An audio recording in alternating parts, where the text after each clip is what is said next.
বহুল আকাঙ্ক্ষিত 23 তারিখের সংবাদ সম্মেলনে অংশ নিতে ভারত সরকারের সর্বোচ্চ নিরাপত্তায় ইতিমধ্যে ভারতের রাজধানী দিল্লিতে পৌঁছেছেন সাবেক প্রধানমন্ত্রী ও বাংলাদেশ আওয়ামী লীগ সভাপতি শেখ হাসিনা। কূটনৈতিক সূত্রে জানা গেছে, তার সফরকে কেন্দ্র করে বিশেষ নিরাপত্তা ব্যবস্থা গ্রহণ করেছে ভারত সরকার। আজ অনুষ্ঠিতব্য গুরুত্বপূর্ণ সংবাদ সম্মেলনে শেখ হাসিনা সাম্প্রতিক বাংলাদেশের রাজনৈতিক পরিস্থিতি, ত্রয়োদশ জাতীয় সংসদ নির্বাচন এবং অন্তর্বর্তী সরকারের ভূমিকা নিয়ে বিস্তারিত বক্তব্য দিতে পারেন বলে ধারণা করা হচ্ছে।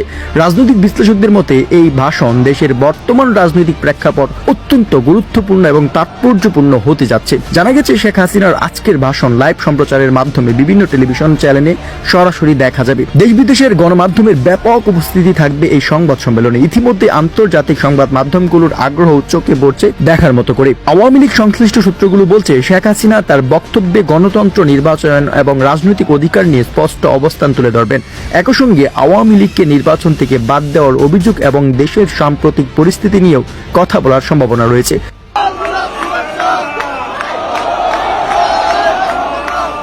রাজনৈতিক পর্যবেক্ষকদের মতে এই সংবাদ সম্মেলন ও ভাষণ বাংলাদেশের রাজনীতি এবং অভ্যন্তরীণ রাজনীতিতে নতুন যাত্রা যোগ করতে পারে এবং নির্বাচনকে ঘিরে চলমান বিতর্ক আরও তীব্র হতে পারে বলে ধারণা করা হচ্ছে। সব মিলিয়ে আজকের ভাষণের দিকে তাকিয়ে আছে দেশ।